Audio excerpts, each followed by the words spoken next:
हाँ तो हम डॉक्टर बन गई नहीं, अब डॉक्टर बन गई नहीं। तो हम सोचले रही कि अगर हम डॉक्टर बन जाए नहीं तो जिन जिन हमारे से तेज बने उनका इलाज करे बढ़िया से, लेकिन पता ना काहे कोनो हमार चिन्हा पर्ची वाला हमारा से इलाजे नहीं खा करावत। तोर बाबा आवत दामा के इलाज करा ऊ काहे नहीं खावत रही? अब ऊ तो मर गईले हो, ऊ तो एके बीट के दवाई में मर गईले। देखल हम इलाज न करेनी, एके बीट के दवाई में रोग रोगी दोनों साफ एकदम।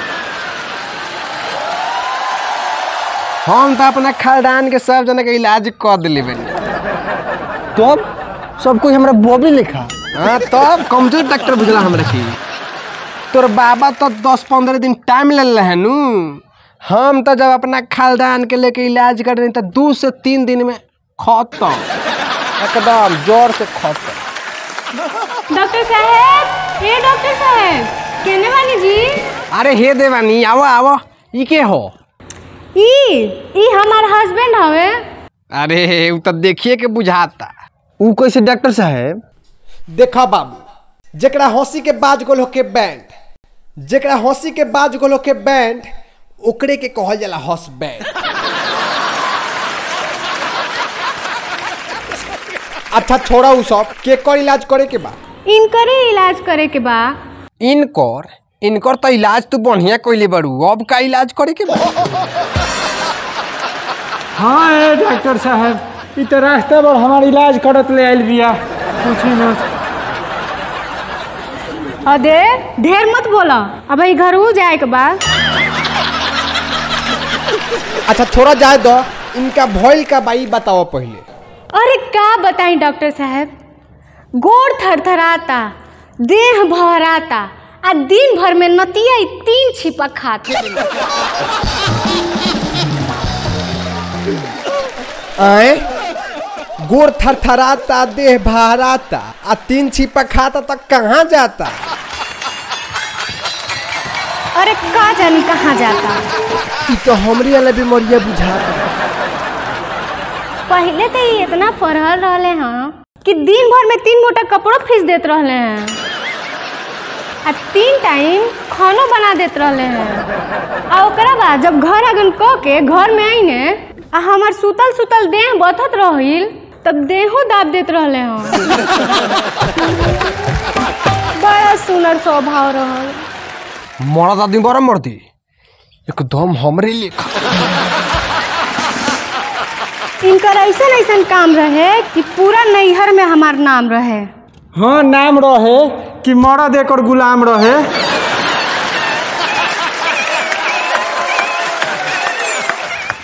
वो सब छोड़ी डॉक्टर साहब, इनका बात पे ध्यान ना दी।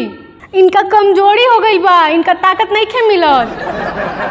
अच्छा ताकत नहीं खे मिलत, तब तो इनकर ताकत के ऑपरेशन करे के पड़ी।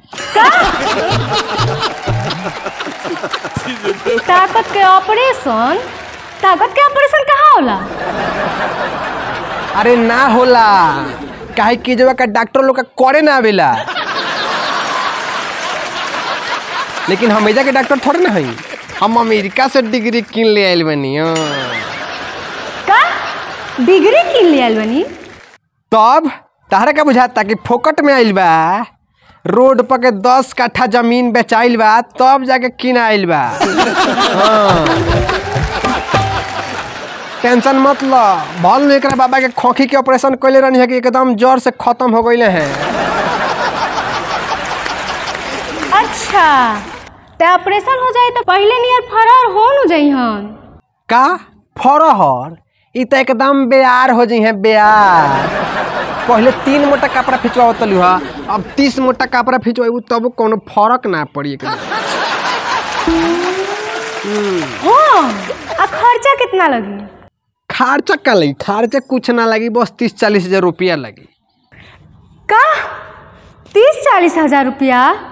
उतना में तो हम वॉशिंग मशीन खरीद लेम। अरे वॉशिंग मशीन खाली कपड़े न खींची आई, इ तो बारे की खानो बना दी है, बर्तनों माज दी है, पोछो लगा दी है, और सबसे मेन चीज जब तार सुतल सुतल देहिया बथी तो वॉशिंग मशीन दबी कि इहे दबी है अब फायदा बहुत बा। हाँ बात तो रहुआ 1 लाख के कहो तनी, लेकिन पैसा के तनी ताना बा। कमाइते तब न पैसा रही। अब कौन उपाय बा? सोचा तनी कि इनकर एगो किडनिया कढ़ा जाइत तो कोनो फर्क तो नहीं पड़े। बात फर्क का पड़ी? अरे वो तो और बढ़िया हो जाई।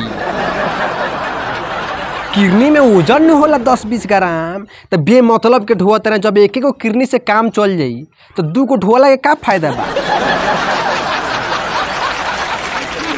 तो निकाल दिया तो देह इनकर हल्लुक हो जाई और उड़ के काम करी है। अच्छा तब तो करी बाकी किडनिया में से जोन पैसा बाची तो हमारा दे। हम एगो झुमका देखले बानी, बड़ा बढ़िया बा। हतावा आवाज सुता अभी तहार हम ऑपरेशन कइए देते एकदम। ले आओ तेरे बोतल ले आओ तो।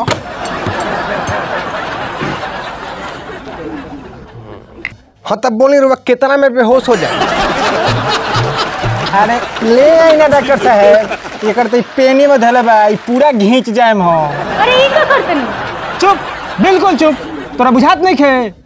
डॉक्टर साहब बेहोशी के दवाई देता नहीं, बिना बेहोश के कहीं ऑपरेशन होला?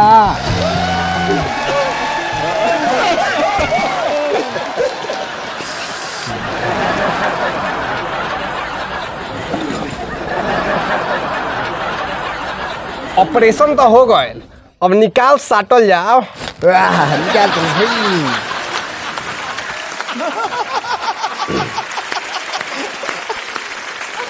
ई का करतनी डॉक्टर साहब? एहन तो पंचर साटल जाला। अरे तो हम पहले पंचरे न बनावत रही आज जब पंचर जावना घड़ी हम बनावत रही तवना घड़ी नाम रहे हमार पूरा। खैर निचका के लोग तो हमरा से पंचर ना बनावत रहे, लेकिन हम एक बार अगर मसरक मलमलिया बसतपुर तरैया के लोग के पंचर बना देते रही तब बिहान भैया खोजत आवे लोग। काहे खातिर? मारे खातिर।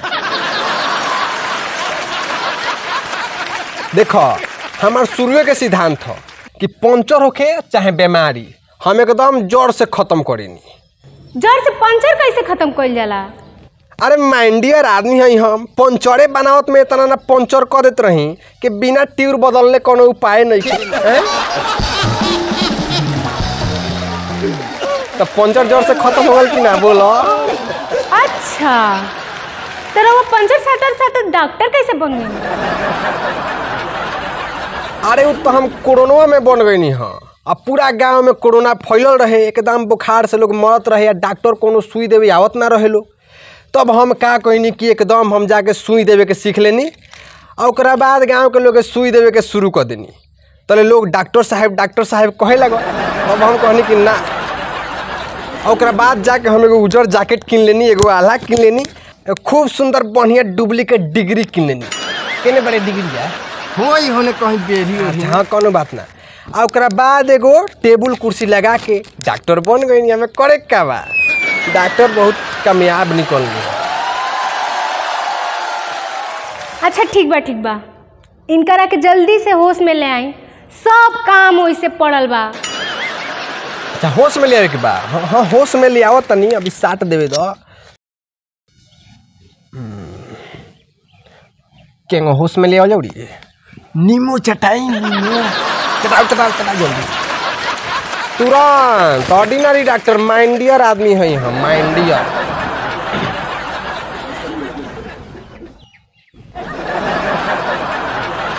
उठत कहाँ नहीं डॉक्टर साहब? उठी हैं।